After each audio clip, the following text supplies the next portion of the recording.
Today, folks, the stock market is gonna come crashing down. It's the end of times. Oh God, what do we do? That is what I'm hearing more or less from, technical traders, so much media out there. And today, the goal of this video is to alleviate as much fear as humanly possible to try and keep you on your goal of continuing to buy assets. And what we're going to do is start with the broadest of data and then narrow our way into the recent earnings that we just experienced to see if the markets are truly overvalued and if a further correction should be expected in the future. And if that is a conversation you'd appreciate, as always, hit that like button, folks, because first and foremost here, everybody is looking at this kind of emotional roller coaster ride that the market tends to go through. And I think this is more comparable for what was speculative assets that did pop. I mean, we saw a big bubble burst coming into 2021 and 2022, especially when it was related to crypto and Pokemon cards and a lot of things that just didn't have any real intrinsic value in the current market, right? And that's what this chart really relates to. But people are trying to overstate this in the broader market, which I think is dumb. And I think it's a mistake and it's misleading people because yes, there's a lot of comparables when we saw this wicked run up in the S&P 500, but I'm going to explain to you why that run up in the S&P was just because a lot of people think we're kind of in this return to normal new paradigm denial phase where we're going to start, well, basically a bull trap where we're going to start going back into capitulation and eventually despair. But I don't think we're going to come to this unless some crazy black swan event comes out of the sidelines that we can't predict. But yeah, you take a look at the S&P and that's what it looks like. It looks like we hit this weird bottom and people are starting to get too excited here and now we're going back into the continued downtrend instead of hitting all-time highs.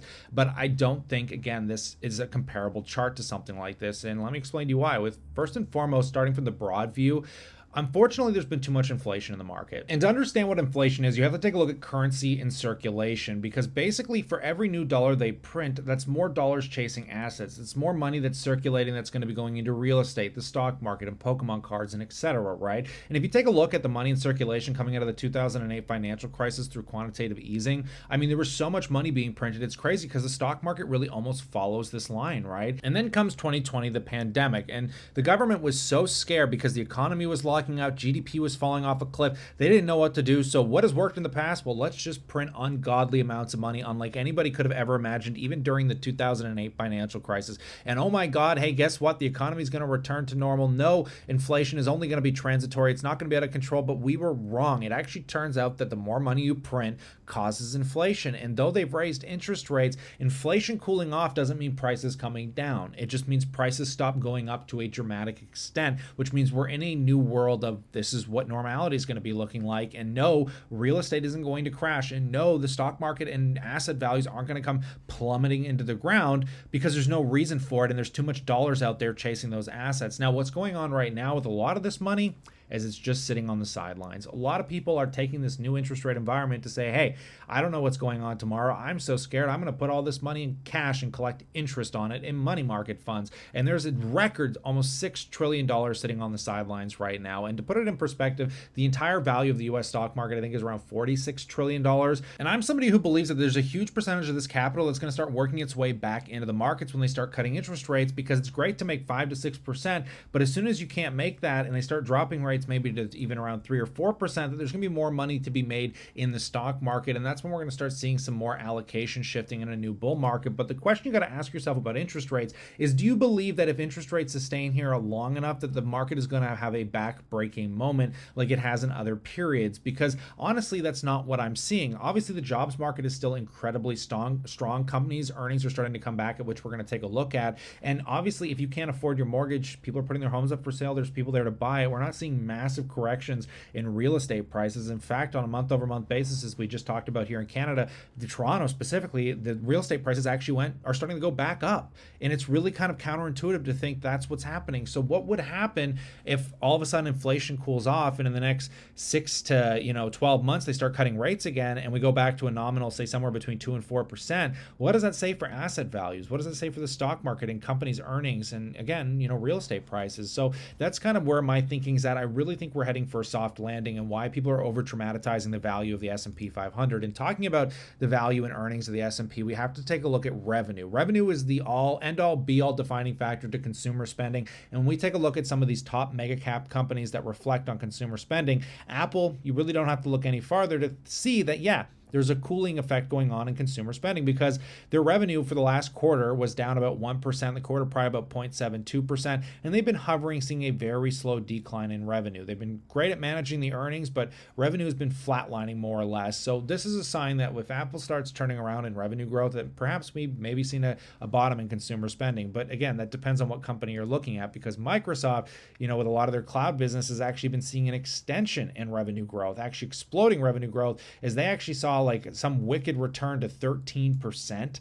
They're going back to double-digit revenue growth, which was basically where they were at even during the pandemic period, right? So coming out of the initial interest rate bump of 2022 and the crash that happened, it looks like the revenue is actually starting to return to normal. You look at Amazon, which should be a true defining factor to consumer spending here, right? And Amazon's last earnings were also seeing revenue growth of 13%, which isn't as high as they've experienced in the past, but is actually starting to rebound on a percentage basis well beyond, where we've seen it for, coming through the 2022 crash. So it looks like big mega cap companies are returning to some normality. Look at Meta here. Meta saw a 23% increase in revenue. I mean, they completely saw negative revenue growth hit almost 5%, and now they're going back up to double digits, which is basically where their historical, revenue growth rates were coming into from 2018, basically through 2020 almost.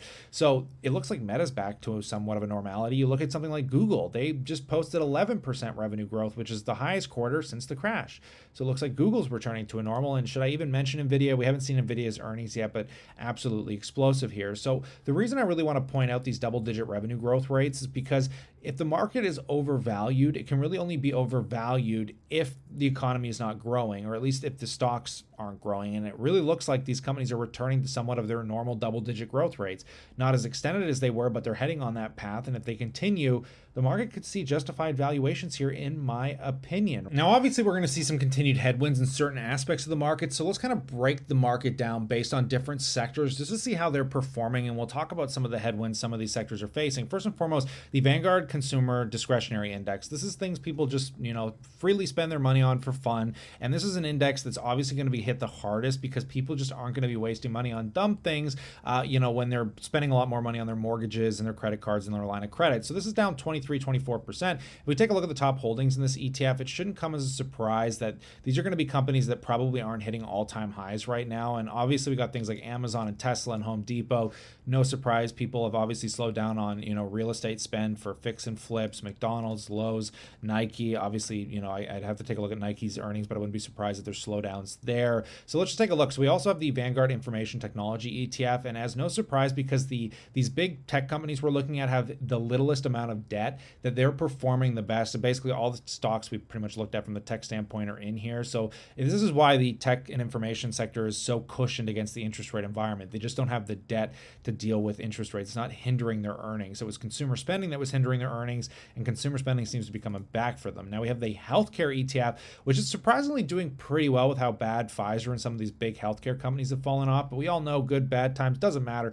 People need healthcare. So this is only down like 13% from its all-time high. But one that is getting hit the hardest that could potentially be a buying opportunity if you believe they're going to cut rates sometime in the future. And no surprise, next to consumer discretionary being the hardest of hit ETFs, real estate, again, obviously dealing with mortgage rates and, they're directly impacted by the interest rate environment. This thing has just been absolutely slaughtered.